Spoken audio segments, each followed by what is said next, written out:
बहुत ज़्यादा कम था। मतलब चलने से पहले रुक गया मैं। और जितने भी दिन था अच्छा एक्सपीरियंस था। अच्छा एक्सपीरियंस इसलिए था क्योंकि मैं वहाँ पे दीपक भाई से मिला और दीपक भाई से मैंने बहुत सारी चीज़ें जो मेरी ज़िंदगी में डाउट थे अपनी हिस्ट्री के बारे में, बहुत सारी चीज़ों के बारे में मैंने उनसे वो पूछा। और मेरा वो इंसान वहाँ पे बाहर निकला कि मुझे पता लगा अपने बारे में कि मैं रियल लाइफ में तो हेल्पफुल हुई मैं, लेकिन अगर कोई स्थिति में है कि मुझे उसकी हेल्प करनी पड़े, उसको वॉशरूम तक ले जाने में, उसके कपड़े चेंज करने में, उसको नहलाने में, वो चीज़ मुझे पता चली वहाँ जाके। क्योंकि इससे पहले कभी मेरे साथ लाइफ में ऐसा हुआ ही नहीं कि मैंने किसी के लिए इतना सब कुछ किया हो। क्योंकि मैं हॉस्टल में रहता था या मेरे ट्रेनिंग कैंप में रहता था, वहाँ पे सब मेरी हेल्प के लिए होते थे। रूटीन जो डेली रूटीन के जो काम होते हैं वैसा मैं किसी के लिए नहीं था। नीरज, ये जानना चाहेंगे, आप इतने प्रोफेशनल बैकग्राउंड से आते हो, as a boxer athlete, Bigg Boss में जाने की क्या जरूरत पड़ गई? व्हाई? ऑलरेडी लोग जानते थे आपको। मुझे जो लोग जानते थे वो मेरे स्पोर्ट्स के लोग जानते थे, जो बॉक्सिंग को फॉलो करते हैं वो लोग जानते थे। कहीं ना कहीं मेरे दिमाग में ये बात हमेशा रहती थी या रहती है अभी भी कि जिस तरह से यूएस के लोग बॉक्सर्स को फॉलो करते हैं, बॉक्सिंग की फ़ाइट देखने के लिए टिकटें खरीद खरीद के बॉक्सिंग देखने जाते हैं, तो क्यों? क्योंकि वो लोग उनकी बैकग्राउंड को जानते हैं, उनकी डॉक्यूमेंट्रीज़ को देखते हैं। और अपने यहाँ पे तो ऐसा कुछ है ही नहीं। तो मैं चाहता था कि एक रियल बॉक्सर रियल लाइफ में कैसा है, वो मॉर्निंग से लेके शाम तक उसका रूटीन क्या होता है, वो लोगों के साथ उसका बिहेव क्या होता है। तो इसलिए मेरा डिसीजन था कि मैं बिग बॉस जैसे बड़े शो में जाऊँ। वेल, आपको लगता है कि आपके टुवर्ड्स बिग बॉस बायस्ड रहे हैं? नहीं, मैं ये नहीं कह सकता कि आप बाइस्ड बूझ वाली कोई बात ही नहीं है, पर क्योंकि मैं बाहर आया, मुझे ये नहीं पता कि मैं किस कारण बाहर आया। मुझे ऐसी तो कोई बात ना तो लोगों में लगी, ना ही शो के बारे में लगी। शो बहुत अच्छा था और जो बाहर की टीम थी, मुझे लगा इतनी टीम वहाँ पे काम करे, तो बाकी सब चीज़ें अच्छी थी। बट मैं बाहर क्यों आ गया ये अच्छा नहीं था। आपको लगता था आपकी जगह शिवानी को बाहर आना चाहिए था?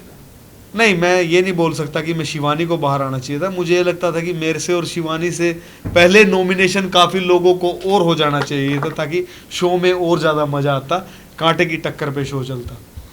इवन आपका प्रोफेशनल बॉक्सिंग है, लेकिन आप उधर जाके एकदम शांत नेचर था आपका। लोगों का ये भी कहना है कि थोड़ा बायस शायद होते, थोड़ा मतलब बोलते तो। नहीं, वहाँ पे बिना मतलब आ बैल मुझे मार कोई भी लड़ाई नहीं करता है ऐसे तो मुझे लगता है। और वहाँ पे जितने भी दिन मैं रहा, वहाँ पे 2-3 लड़ाई हुई और उन 2-3 की लड़ाई में मेरी इन्वॉल्वमेंट थी, या उनको छुड़वाने में, सही के साथ खड़े होने की। और जहाँ तक बात है लड़ाई झगड़े की, तो मैं बिना मतलब किसी से कैसे झगड़ा कर सकता हूँ? और हम बॉक्सर हैं भाई, हम किसी से झगड़ा करें तो हम तो चलते फिरते वेपन हैं। मैं किसी को मुक्का मारूंगा तो अगला पता नहीं अगली क्या हालत होगी। लेकिन उस स्थिति में हम बहुत देर के बाद जाते हैं, वहाँ तक पहुँचने में हमारे दिमाग को बहुत ज़्यादा गर्म किया जाता है। और ऐसी कोई स्थिति उस घर में बनी नहीं कि मुझे गुस्सा आए और मुझे चिल्लाने की ज़रूरत पड़े। मुझे चिल्लाने की 1-2 बार ज़रूरत पड़ी, वो दिखाई कि नहीं दिखाई गई।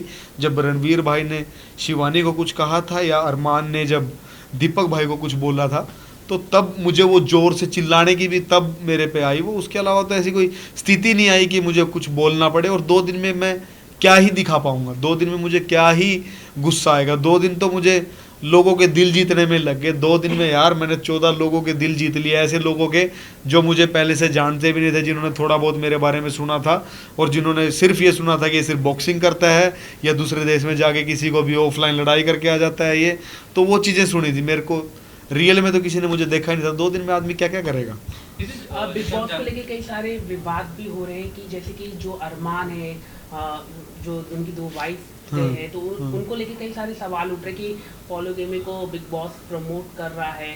नहीं, आप ये नहीं कह सकते कि बिग बॉस किसी चीज़ को प्रमोट कर रहा है। ये बात हम नहीं कह सकते। वो अरमान की पर्सनल लाइफ है, उस लाइफ की वजह से वो बिग बॉस के अंदर आया है। लेकिन हाँ, मैं वही बता रहा हूँ, दिया जा रहा बड़ा पाव गर्ल जो रास्ते में फाइट करती थी, रोड में मस्ती करती थी, मतलब जो भी ड्रामा सीन होता था उनको लेकर आया जा रहा भाई। नहीं, ऐसा नहीं है यार। जैसे कि आप थे, आप भाई मैं भी तो था वहाँ पे, लेकिन मैं दीपक भाई भी हैं वहाँ पे। दीपक भाई जैसे भी हैं, तो बहुत बड़े नाम हाँ, वाले हैं। रणवीर भाई हैं वहाँ पे। नहीं, मैं वही कह रहा हूँ कि वहाँ पे बड़े बड़े नाम, बड़ी बड़ी शख्सियत, जिन दीपक भाई को 31 साल हो गए हैं इस काम मीडिया के काम में।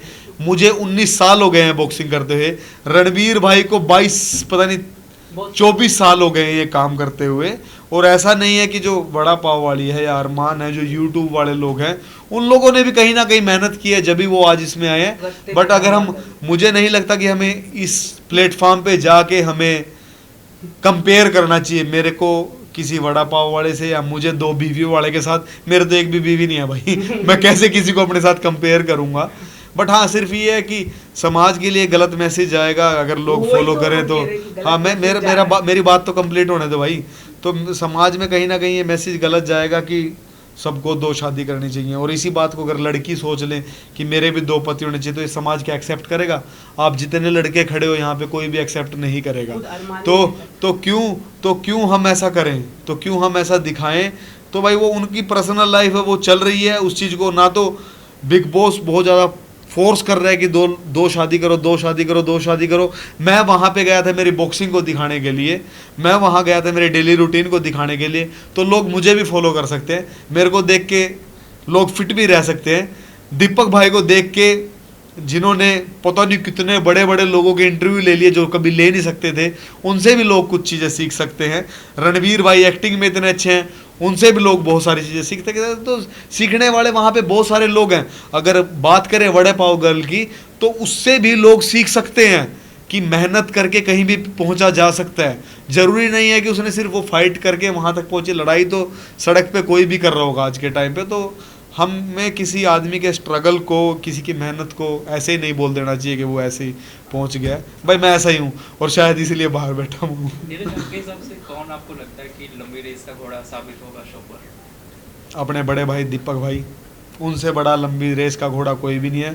बट बशर्ते वो व्हील चेयर से उठ जाएं और उनकी एक्टिविटी थोड़ी सी बढ़ जाए। बट कहीं ना कहीं ऑडियंस सना मकबूल को टॉप 3 में देख रही है।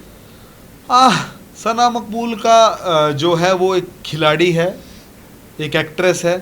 मुझे नहीं लगता कि वो ज़्यादा दिन जा पाएगी, बट मुझे लगता है टॉप 5 तक तो आ सकती है। ऑल्सो रणवीर को बिग बॉस कहा जा रहा है कि वो घर के अंदर एक बिग बॉस नहीं, मुझे लगता है रणवीर भाई का दिमाग बहुत ज़्यादा जल्दी थक जाएगा। वो थक जाएंगे जिस हिसाब से वो रिएक्ट कर रहे हैं, कई बार ओवर रिएक्ट कर रहे हैं, उस हिसाब से उनका दिमाग थक जाएगा और वो ज़्यादा देर खेल नहीं पाएंगे। उस खेल को खेलने के लिए थोड़ा चिल भी रहना पड़ेगा, क्योंकि 1 महीना बहुत कम दिन नहीं होते। हम तो यहाँ पे इतने सारे लोगों से मिल रहे हैं, दिन में पता नहीं कितने लोगों से मिल रहे हैं, वहाँ पे तो वही 5-10 लोग हैं। अरमान की और मैं शिवानी की बात करूं, अरमान और शिवानी का एक ब्लॉग भी आउट हुआ है जहां पर ये दोनों पहले मिल चुके हैं 2 साल हाँ, बहुत सारे लोग, मुझे लगा कि वहाँ पे ऐसे हैं जो एक दूसरे को पहले से जानते थे, पर वो जो लोग आपस में एक दूसरे को पहले से जानते थे उनका नुकसान मुझे कहीं नहीं हुआ। नहीं, बट वो प्रिटेंड ऐसे कर रहे कि जैसे वो जानते ही नहीं है। नहीं, वहाँ पे माहौल ऐसा बन गया, वहाँ पे सब एक दूसरे के साथ ही खेल रहे हैं। पर अगर मैं वहाँ पे मेरी बात करूँ तो मैं भी उनके साथ खेल ही रहा था, लेकिन मेरा वहाँ पे प्यार बन गया। और शिवानी की बात करें तो शिवानी अगर उनको पहले से जानती थी तो उन दोनों की आपस में ऐसी लड़ाई होगी जिसके बावजूद ने दीपक भाई की और अरमान की लड़ाई हो रही थी, बीच में शिवानी कूद गई, तो शायद उसको वो बात बुरी लग रही थी। मतलब मेरे को समझ में नहीं आया, मैं समझने का तो टाइम तो नहीं दिया, समझने का टाइम नहीं मिला मुझे। मैं इस बारे में मतलब कुछ नहीं कह सकता कि अगर पहले की दोस्त थी और वो बाद में उन लोगों की ख़राब हो रही है, इसके बारे में जजमेंट का मुझे समय नहीं मिला। जिस तरह शिवानी को लेकर कहा जा रहा है कि उसका भाषा ठीक नहीं है, घर में ऐसा लग रहा है कि लोग इरिटेट हो रहे हैं। नहीं, वो लोग जिस तरह से लेंगे उस तरह से इरिटेट होंगे। मुझे बिहार की भाषा बहुत ज़्यादा पसंद है, या कानपुर साइड की, बनारस साइड की जिस तरह से लोग बात करते हैं मुझे बहुत अच्छे लगते हैं। अब कई लोगों को वो अच्छी नहीं लग रही। मैं शिवानी के साथ बहुत ज़्यादा फन करता था, बहुत ज़्यादा। वो पता नहीं स्क्रीन पे कितना दिखाया गया कितना नहीं दिखाया गया, बट मैं उसके साथ बहुत ज़्यादा फन करता था। मुझे पसंद था वो इंडिविजुअल लोगों की अलग अलग सोच है। जिसको नहीं पसंद वो बोल रहे हैं वो अच्छी नहीं है, जिसको पसंद वो बोल रहे हैं वो अच्छी है। बट कहीं ना कहीं अगर मैं पलोमी की बात करूँ तो वो अपने एटीट्यूड से शिवानी को डाउनग्रेड कर रही है, और उसकी बात नहीं समझना चाहती है, या वो शिवानी को समझना ही नहीं चाहती है। क्या कहना है आपको इस बात पर? वहाँ पे ना लोगों ने 1-2 दिन में सबको जज कर लिया है जी। वो उनको ढूंढ ही नहीं पाए कौन सही है कौन गलत है। तो मतलब वो थोड़ी सी जजमेंट पे वो लोग इतना रिएक्ट कर रहे हैं कि ये सही है और ये गलत है। लोगों को समझने में टाइम लगता है। आप एक दिन में किसी को नहीं समझ पाओगे या कुछ चंद घंटों में नहीं समझ पाओगे। तो मैं अपने आप को खुशनसीब मानता हूँ कि मुझे लोग समझ पाए और मेरे साथ अपने इमोशन जोड़ पाए, घर के अंदर वाले भी और घर के बाहर वाले भी। खाने को लेकर जिस तरह आप आवाज Last उठाते थे, हाँ। तो क्या लगता था खाना कम मिलता था क्या वहाँ पे? नहीं नहीं, ऑल्सो यू नो हाँ। इसी का अपने सिगरेट के लिए भी कंटिन्यूएशन कुछ सना आवाज उठाई मकबूल ने कहा था कि खाना नहीं मिल रहा है, हाँ। फूड्स के ऊपर है, मैं तो मैं हम मैं legally बात मैं करते मैं हैं मैं वही Big बात Boss से। कहता हूँ, जो खाने की बात शुरू हुई थी ये इन लोगों की मिसमैनेजमेंट थी। मेरे को खाने की, मैं कोई बहुत बड़ा 150 किलो का आदमी नहीं हूँ, मेरे को वही 2 रोटी ही चाहिए। तो इन लोगों ने क्या किया, जिस दिन पहले दिन गए जो बाहर से खाना आया था, जो खाना चाहिए था, इन लोगों ने वो देखा ही नहीं, ना ही इन्होंने किसी से पूछा कि खाना कहाँ पे होगा। इन्होंने दड़ा दड़ रोटी बेल दी, जो 2 खानी चाहिए थी 5-5 10-10 खाई, 3-3 सब्जियां मर रही हैं, 2-2 सब्जियां मर रही हैं। तो वो जो राशन था वो ख़त्म हो गया, जो 5 दिन का था वो 2.5 दिन में ख़त्म हो गया। बिग बॉस की बात भी ठीक थी, लेकिन जब वो ख़त्म हो गया तो उस टाइम तक इनको किसी को पता ही नहीं था कि ये स्थिति भी आ जाएगी। तो वहाँ पे अगर किसी ने सबसे ज़्यादा कम खाना खाया होगा तो वो मैं था, क्योंकि मैं मिर्च मसाले खाता नहीं हूँ, तो इसकी वजह से मैंने और कम खाया, क्योंकि ये बहुत ज़्यादा चटपटा स्वादिष्ट चीज़ें बनाते थे, मैंने और कम खाया। तो इसकी वजह से वो मिसमैनेजमेंट होने की वजह से आवाज़ उठी, और जब आवाज़ उठी तो सना मकबूल इंडिविजुअल थी, वो खेलने आई थी, उसने कॉन्ट्रैक्ट की बात की कि कहीं पे ऐसा लिखा नहीं हुआ है हमें खाना, क्योंकि भूखे थे, सबको भूख लगी हुई थी। उसने सिर्फ अपनी अकेली के लिए आवाज़ उठाई और मैंने सबके लिए आवाज़ उठाई थी कि यहाँ पे सब लोग भूखे हैं, जब तक इनका पेट नहीं भरेगा तो ये लोगों को अपना कंटेंट कैसे देंगे, ये एक दूसरे के साथ लड़ेंगे कैसे जब तक एनर्जी नहीं होगी। तो जो मेरी आवाज़ थी वो सबके लिए थी, और उसी आवाज़ में कहीं ना कहीं ये बात थी कि जब लोगों के लिए धूम्रपान की चीज़ें आ सकती हैं तो क्या जो खाना कम पड़ रहा है उसकी जगह ब्रेड ही भेज दो, पीनट बटर ही भेज दो। और वो सिर्फ मेरी अकेले की नहीं थी, वो बात बहुत सारे लोगों ने बात मुझे भेजी थी, और फिर उन सब की बात मैंने रखी थी कि ये बात है कहीं ना कहीं पीनट बटर वाली, और फिर मुझे पीनट बटर की ऐड भी नहीं मिली अब तक एक भी। आपके काम को ज्यादा रिकॉग्नाइज नहीं मिलता है, क्या कहना चाहेंगे उसको लेके? क्या कुछ होना चाहिए जिससे आपके फील्ड के लोगों को ज्यादा से ज्यादा लोग रिकॉग्नाइज करें?